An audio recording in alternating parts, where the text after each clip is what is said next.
Inondation à Aboissou. Les populations ont les pieds dans l'eau depuis quelques jours. Beaucoup d'entre elles sont sinistrées. L'eau là, l'habitude ça vient, mais pas trop, ça ne monte pas comme ça. Tu vois, non? Donc on a dit que bon, peut-être après, l'eau là va rester comme ça. Un peu de temps en temps, on a commencé à ramasser les bagages, on a vu l'eau là un coup comme ça.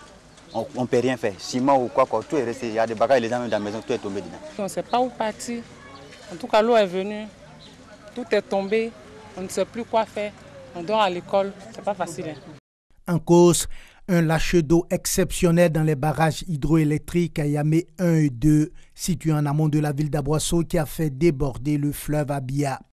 La compagnie ivoirienne d'électricité en charge de la gestion de ces infrastructures libère le trop-plein des réservoirs d'eau des barrages à Yamé 1 et 2. Les populations invitées à respecter les mesures de sécurité. Les mesures, c'est non seulement d'éviter de se baigner dans l'eau, d'arrêter toutes les activités qu'ils font dans l'eau, c'est-à-dire la pisciculture, tous ceux qui sont autour, l'agriculture, tous ceux qui sont les plantations au long du fleuve, voilà, d'éviter d'arrêter de se rendre sur ces lieux-là. Les barrages à Yamé 1 et 2 produisent une bonne partie de l'électricité en Côte d'Ivoire. S'il n'est pas évacué correctement, le trop-plein d'eau de leurs réservoirs pourrait les endommager, selon les experts.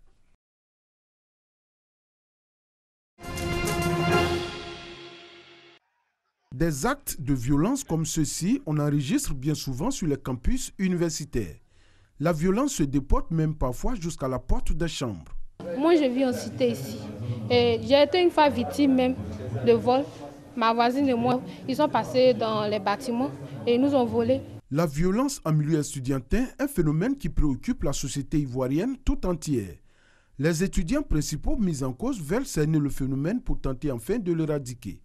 Alors, dans cet amphithéâtre, ceux du département de Bangolo ont convié un sociologue pour leur montrer le chemin à suivre. Les étudiants de Global Bangolo avons réfléchi pour dire qu'il est temps d'interpeller l'étudiant ivoirien à une prise de conscience parce que ces actions visent à un chaos.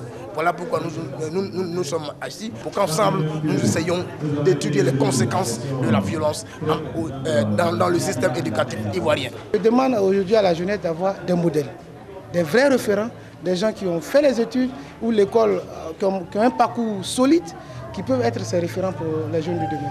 Je pense que c'est pour nos jeunesses, c'est de se dire qu'il y a encore de l'espoir au niveau de l'école. L'école encore offre des possibilités, mais c'est à elle de s'approprier les ressources que donne l'école. 2 heures d'échange pour situer les responsabilités. Les étudiants ont bien compris les enjeux du changement de comportement, mais à leur tour, interpellent les intellectuels, les éducateurs en particulier, à bien jouer aussi leur rôle de boussole. Nos douaniers, nos devanciers, nos enseignants même qui sont au devant ne résolvent pas nos problèmes. Au fait, ils nous regardent revendiquer et demain ils nous traitent de délinquants. Pourtant, nous sommes l'avenir de demain. Voilà, nous voulons que eux qui sont au devant nous aident auprès de nos autorités à résoudre nos problèmes qui sont énormes. Aujourd'hui, les étudiants de Bangolo, mais les jours à venir, les initiateurs entendent sillonner toute la Côte d'Ivoire pour faire le message de l'utilité de la non-violence en milieu estudiantin. Un challenge pour donner plus de crédibilité aux diplômes obtenus dans l'enseignement supérieur. Le chiffre sur le taux de chômage en Côte d'Ivoire fait débat. Les autorités ivoiriennes l'estiment à 2,8% en janvier 2018. La Banque africaine de développement BAD l'évalue entre 70 et 90% sur la même période. Une chose est sûre, la question de l'emploi jeune est préoccupante. L'entrepreneuriat s'offre comme une solution à la problématique de l'insertion des jeunes. C'est tout le sens de ce gala de bienfaisance à l'intention des jeunes musulmans. L'être humain doit être de manière naturelle entrepreneur. Et notre religion, qui est une religion qui met l'accent sur le travail, nous dit que celui dont l'heure aura sonné pour lui, c'est-à-dire à quelques minutes de sa mort, s'il avait dans ses mains des graines, il devrait les s'aimer avant de rendre son souffle. Pour dire que le musulman doit produire même à la dernière seconde de sa vie. Tout le monde ne peut être embauché par l'État. Et si chacun entreprend un peu, cela va nous permettre d'atteindre un certain niveau de vie assez respectable pour nous-mêmes et pour les autres.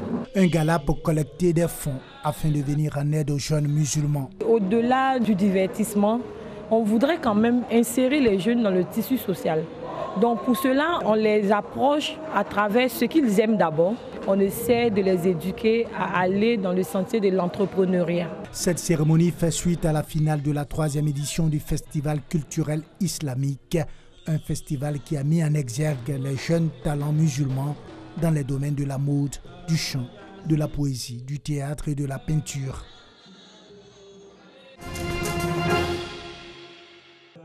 « 20 musulmans effectueront le pèlerinage à la Mecque cette année aux frais de la mairie de Cocody. Ils ont reçu chacun leur kit d'embarcation d'une valeur totale de 40 millions de francs CFA.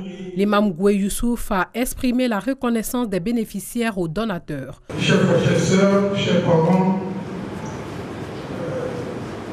de façon commune et ensemble, nous avons tous remercié M. le maire et son équipe pour ce qu'ils viennent de faire. Sincèrement, en 2016, j'ai déposé mes dossiers pour le Hajj, ça n'a pas marché. En 2017, j'ai déposé, ça n'a pas marché. En 2018, j'ai dit non, je ne vais pas déposer de dossier cette année, c'est bon.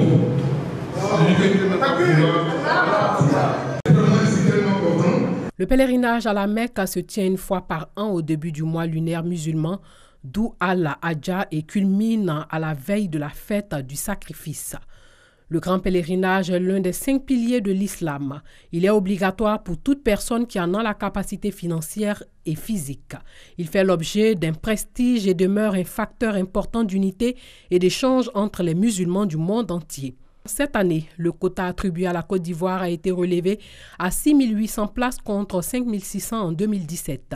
La répartition de ce quota est de 5 000 places pour l'organisation étatique et 1 800 places pour les organisateurs privés. Le premier vol des pèlerins est prévu le 26 juillet prochain.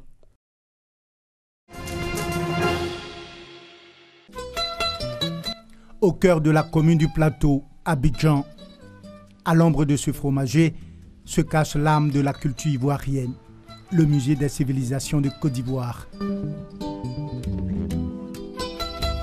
Ici règne l'art dans tous ses états, dans tout son rayonnement. Un régal pour les yeux, une source d'inspiration pour l'esprit.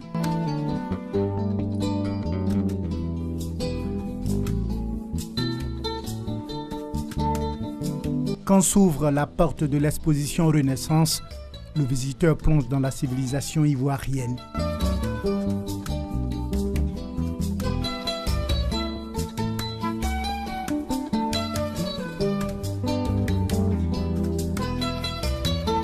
Avec leur charge de témoignages, chaque objet a traversé le temps et l'espace jusqu'ici et inspire de l'émotion à ce groupe d'enfants. J'ai retenu que toutes les cultures de nos parents avant été représentées par des masques ou des statues comme celle-ci. On découvre de nouvelles choses, des choses qu'on ne connaissait pas avant. J'ai découvert ce tam-tam qui, lorsque la femme perd son bébé et qu'elle meurt, on fait sortir le tam-tam pour faire une cérémonie. On ne connaissait pas les faits passés de nos ancêtres. On a commencé à apprendre peu à peu. Avec beaucoup d'intérêt, ce couple écoute l'histoire cachée derrière cette chaise venue du pays Sénoufo. On a appris certaines choses dans les livres et aujourd'hui de visu, on vient matérialiser tous ces acquis-là. Nous ressourcer et puis repartir, reprendre le travail avec des ondes positives, avec un background encore plus établi. Aujourd'hui, toutes ces choses sont bien conservées et ça fait plaisir de venir découvrir cela.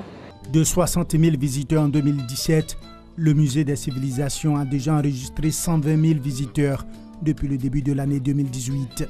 Ce, malgré les difficultés. En dehors de l'État, du ministère de la Culture, on souhaiterait que des partenaires privés locaux nous accompagnent pour augmenter l'offre du musée. Vous voyez, aujourd'hui, les gens sont de plus en plus exigeants au niveau des besoins de découverte, des besoins d'études et de recherche. Et donc, nous avons besoin de plus de moyens. Pour Sylvie Kassi, le musée des civilisations de Côte d'Ivoire est une opportunité offerte aux Ivoiriens pour mieux se connaître. Ils ont intérêt à venir au musée parce qu'ils viennent là pour découvrir qui ils sont réellement. Je pense qu'aujourd'hui, le challenge qui est lancé à toutes les communautés, à tous les pays, à toutes les nations, c'est de se découvrir pour mieux offrir aux autres, puisqu'on parle de globalisation, de mondialisation. Si nous ne savons pas qui nous sommes, où nous irons et qu'est-ce que nous aurons à proposer aux autres. Créé en 1942 par l'administration coloniale, le Musée des civilisations de Côte d'Ivoire a retrouvé une nouvelle jeunesse avec les Jeux de la francophonie organisés en Côte d'Ivoire en 2017.